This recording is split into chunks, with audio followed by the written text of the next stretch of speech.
Assalamu alaikum and welcome to another episode on the TMJ podcast. Today we have an exclusive interview with Annelise Orleck, a Jewish historian and history professor at Dartmouth College for over 30 years, whose viral video of getting brutally attacked and arrested by police while protecting students at a pro-Palestine protest has received international attention.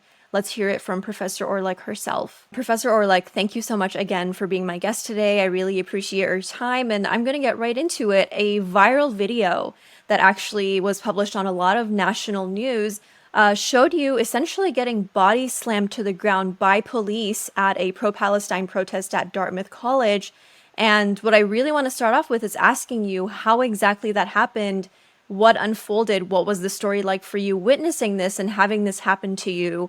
Essentially the extent of police brutality. Can you tell us a little bit more about how you experienced that? Yes, certainly. I had come out to the Green along with a bunch of other faculty to try to protect our students because we were concerned about what might happen to them. Although honestly, we had no idea that there would be armed riot police who would be quite violent in the way that they made the arrests. So it was, it was in the evening, and I gather that some kind of campus security van had gone around telling people that they could no longer be on the Green, which I want to clarify was unprecedented. No, I've never in my 34 years here had the college attempt to clear people off the Green. But I didn't hear that, and other people I was with did not hear that. So all of a sudden, our campus security people were sent away, and the riot police began arresting students, kind of sweeping in, grabbing people, arresting them. It already felt a little violent because I could see people's hands being jerked as they were grabbed, and people being almost carried. So I started to videotape with my phone in the hope that I'm aging myself, but I started to record the arrests, and I also said to the riot police at one point, these are students, they're not criminals, leave them alone. So that I think was probably enough to have them attack me. I didn't ever hear anyone say, if you don't stop recording or if you don't move, you will be arrested. That's not what happened.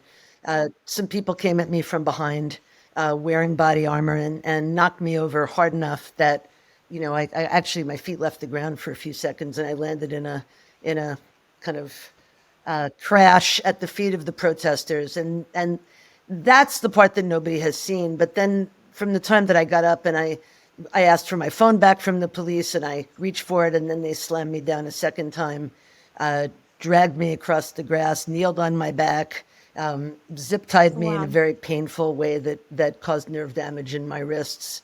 And while kneeling on my back, I couldn't breathe, and I told them that, and I told them they were hurting me, please stop, and they wouldn't. What they said when they were kneeling on my back, which I know in some localities is a forbidden police hold now that people have died in that position. But while they said that, and I asked them to please let me breathe, they said, well, you can breathe, you can talk. So they also refused to loosen the zip ties, even though I let them know how badly they were hurting me. So I had bruises all over, many bruises and strains, muscle strains and other injuries that lasted for quite some time after the attack. And once those started to abate, I had post-traumatic stress reactions, racing heart and kind of a feeling of electric shocks going through my body. So it's been a process to recover. Absolutely. And I'm so sorry you had to go through such horrible treatment. And all of this you're saying happened simply because you were recording all of this and essentially protecting students. As far as I know, I mean, I think it was recording because the man who was beaten up much more brutally than I was someone who just lived in the town, and he was taking a walk, and he kind of came out onto the Green just to see what was happening. But he said he believed that it was when he had been taking video that they attacked him. That's not legal to do. We are legally allowed to record police actions. However, yeah, it makes them angry, I guess. Wow, that's really difficult to hear you narrate as well. I know it must have been so much more difficult to experience firsthand. And you also said, I believe on X, on your platform, that you were also banned from campus. Is that also true? I was initially, as a condition of my bail, because we were arrested and we still face charges, I was told that I could not be on any Dartmouth property And this community member who was beaten up so badly is still being told that. But because I am faculty and I was in the middle of teaching two Right. courses, and between my courses and independent study, I have about 70 students. I think the administration decided it would be more inconvenient than it was worth to ban me from campus. So now I'm banned from the green, I'm banned from the administration building, and I'm banned from the block on which the president's house stands, which is the same ban that all arrested students face. And so are you saying that essentially the university did not offer support or essentially stand behind its faculty at a time like this when you would assume university leadership would probably step up and support? The university definitely did not provide support. They say they're providing support for students. I got Right. one phone call and one email from the president asking me how I was doing and saying she was really concerned. But I answered the email by saying, if you were really concerned, you would drop the charges. And I Exactly. never heard back. Wow, that's very saddening. Unfortunately, a reality that seems to be happening on a lot of campuses in response to students and faculty facing these reactions. One other topic that I wanted to address is you are also Jewish yourself. Is that Yes, correct? yes, I am. And one at a time when essentially the media is putting all Jews in one basket, basically, kind of painting the Jewish narrative in one very kind of monolithic way, essentially saying that all Jewish students, all Jewish, people in America internationally condemn these protests and call them anti-Semitic and that kind of rhetoric that we've been seeing frequently. As a Jewish person yourself, what do you have to say about that? I feel very much, well, first of all, everyone needs to know that a disproportionate number of the protesters are also Jewish, and that Absolutely. they have come out because our religion commands tikkun olam, repair of the world, and they feel very strongly that they need to say not in our name, and certainly not a genocide in our name, or people went through a genocide not so long ago. And it's very important to them and to me Yeah. that we represent. I think I saw nothing anti-Semitic. My colleagues at Columbia is more complicated. There was a member of the community who said anti-Semitic things, or at least Right. potentially violent things. And I'm sure that in other locales there are people who said things that were offensive. But I think that it's really important to understand that at these encampments, quite the opposite of anti-Semitism was going on. You had, Muslim and Jewish students engaging in Passover seders. You had Jewish students defending Muslim students while they prayed. It really was, 100%. in my view, in many of these encampments, creating the world we want and we need, right? Because most Absolutely. people want peace. Militaries don't, often politicians don't, but most people want peace, of course.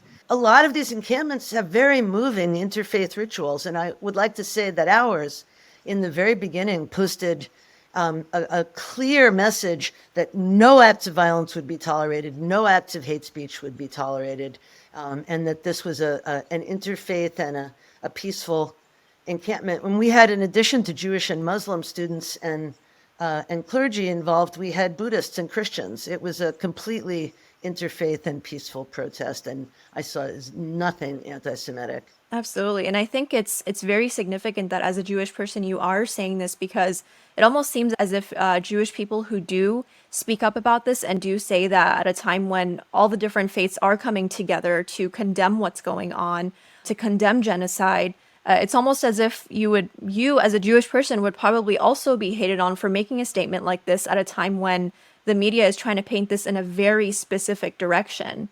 Yeah, the media coverage has been awful, which is why I'm speaking to you and why I've spoken to as many people who have asked. I mean, the student protesters have been painted. I think one CNN talking head called them akin to the Nazi groups on universities in the 1930s. An MSNBC host said it's all about hatred. It's just like the January 6th protesters after Trump's loss to Biden. So I Right. think there's been a lot of misrepresentation, and it's really important to speak out. And yes, I received a lot of hate mail and death threats after just the video of me being beaten up. That's all it took. What's sad is that a colleague and friend at Columbia, as soon as that video went viral, called me and said, "Be prepared. Don't read the death threats. Delete, delete, Oh man.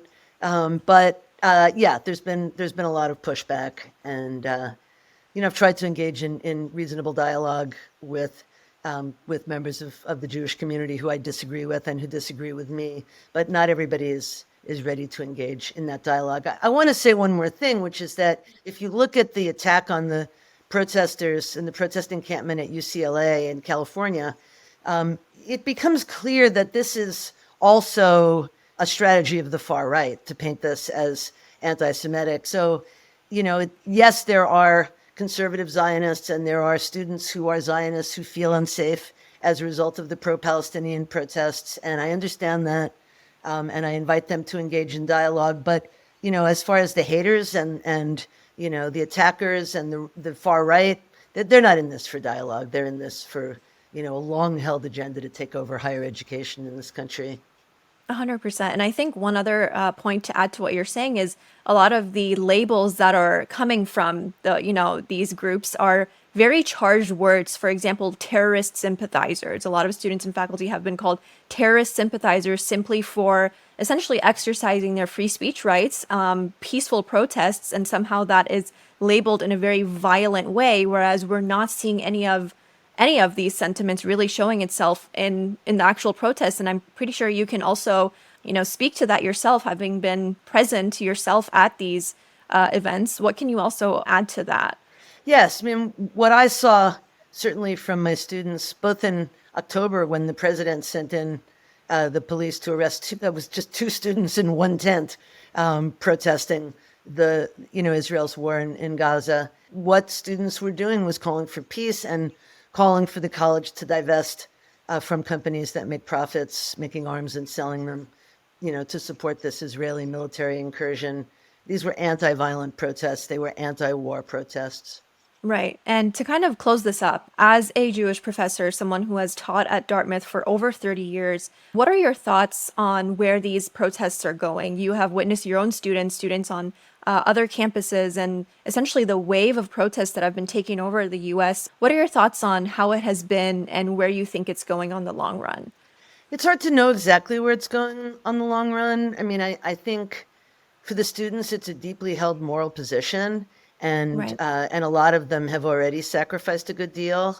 We don't know the extent of their injuries. Photographs of, for example, the students cleared from the Columbia campus in New York City are starting to be posted that give us a sense of what's happened. I was very disturbed and concerned by the violent New York Police Department attack on Palestinian supporters and Palestinian protesters in Brooklyn, New York, yesterday for the commemoration of the 76th anniversary of the Nakba. And I wonder then, what will happen? I mean, on the one hand, if students and non-university protesters come together, it has the potential to be a very, very large movement, as we saw, for example, in France in 1968. But Right. I don't know, where we're going. The Senate is still considering a new definition of anti-Semitism that would conflate anti-Semitism and anti-Zionism. If that passes, it's hard to say what will come next. So I worry. I worry what happens if Trump is elected. I'm aware that this is happening, under a Biden presidency. So it's hard to say where we're going, but it is a very tense time, and not nearly as tense for any of us, and not nearly as horrific, obviously, as what the people of Gaza and increasingly the West Bank are experiencing. So that's in the end 100%. what it's all about, of course. Yeah, and exactly what you're saying is imagine this is under a Biden presidency, and the Democrats historically have at least said they are advocates of free speech and, supporters of those who are exercising their free speech. And at a time when essentially the First Amendment is really what's center stage in these protests, and students are invoking that right when they are protesting against not just what's going on in Palestine, but historically we've seen university campuses be a hotspot for students exercising their free speech rights in terms of protesting the injustices of their time. And to kind of wrap this up, do you have any message for the Dartmouth administration or any other administration of university campuses that have been treating students and faculty in this way? What would be your final words for them? Well, Columbia voted no confidence in its president, and we're going to hold a censure vote. Our students have voted no confidence in this president, which hasn't happened since 1881. My final word is we need to stop attacking our children, beating our children, shooting our children. These are 17, 18, 19, 20-year-olds. And it's it's deeply disturbing and shocking that we have chosen to do that to prevent them from, expressing their free speech rights. I think if someone says something that is, troubling or makes Jewish students feel unsafe, then talk to them about it, right? And engage in, in dialogue, not violence, not bringing in armed police dogs, Absolutely. and attacking them. So that's my final word. Stop. We have to stop attacking our children. Well, thank you so much, Professor Orleck. I appreciate your time again, and thank you for the bravery that you really exhibited at the protests and with your continued support of students and their right to free speech. I really appreciate you being with us today. Thank you for having me on. I appreciate it too.